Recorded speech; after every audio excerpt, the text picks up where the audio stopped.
Hello, my name is Osama Naga. Welcome back with new updates in pediatrics. My objectives in this presentation is to discuss new updates in cases of pediatric acute gastroenteritis and high-yield points related to acute gastroenteritis.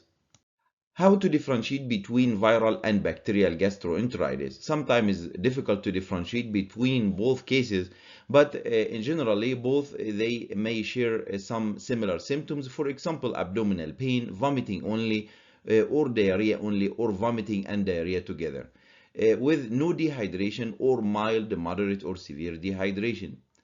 If the gastroenteritis is presenting only with vomiting, it may be really hard to know the cause, except if you have other family members presenting with the same symptoms, for example, after eating in a restaurant. Signs and symptoms suggestive of viral acute gastroenteritis, usually no fever or low-grade fever, well appearing but also can look weak and lethargic if it's dehydrated, watery diarrhea, no tenesmus, normal lab or metabolic acidosis stool culture is negative. Cases of bacterial acute gastroenteritis, usually febrile, ill-looking, may be associated with seizure like cases of Shigella, watery or bloody diarrhea. With or without tenesmus, may be associated with bandemia and abnormal white blood cell count and positive stool culture. The best method of hydration is oral. It is physiologic and safe. Let the body do the job for you for adjusting the electrolytes. And it is the best recommendation for cases of mild to moderate dehydration, better than IV fluids.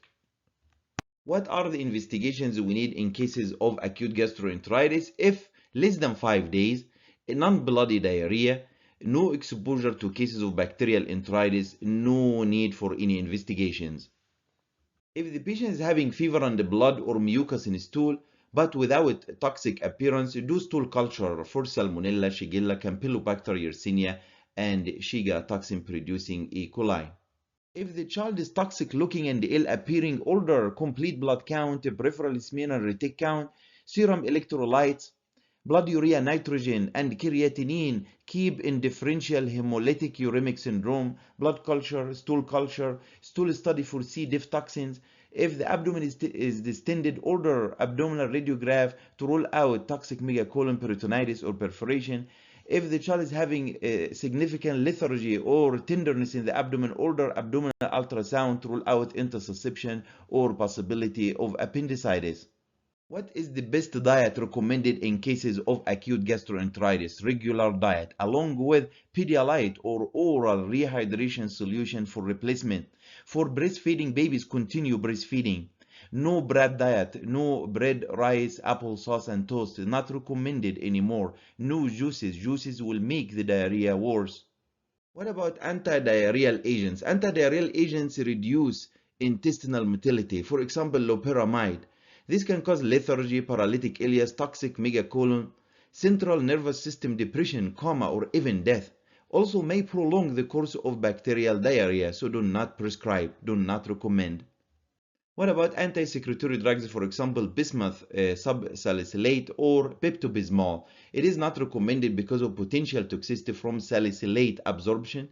It should not be routinely used in the management of children with acute gastroenteritis. So what is new in this presentation? What is new here? The use of ondansetron in children without dehydration.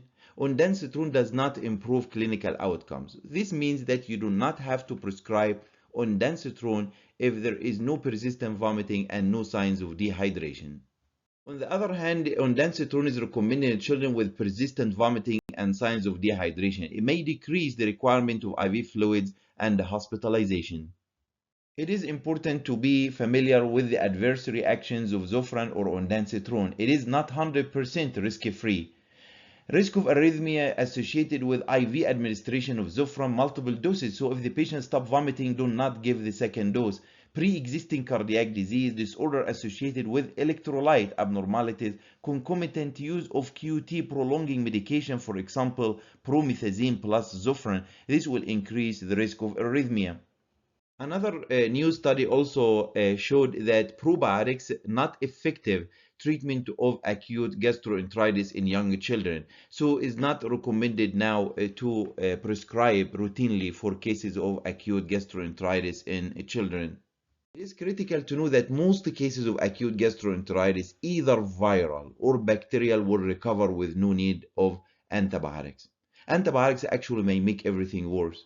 Most simple cases of acute gastroenteritis are self-limited and do not require antimicrobials.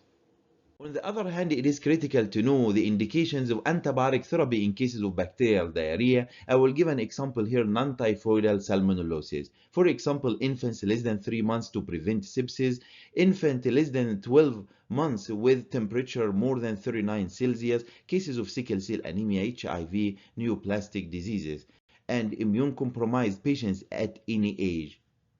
Bacterial diarrhea because of Shigella. Most infections with Shigella are self-limited and do not warrant antibiotics. Antimicrobial therapy is recommended for immune-compromised patients with Shigellosis. Antimicrobial therapy for 5 days will shorten the duration and eradicate the organism from stool. Summary of the new recommendations. Probiotics are no longer recommended in cases of acute gastroenteritis. Zofran or Ondansetron not recommended if no signs of dehydration or no persistent vomiting.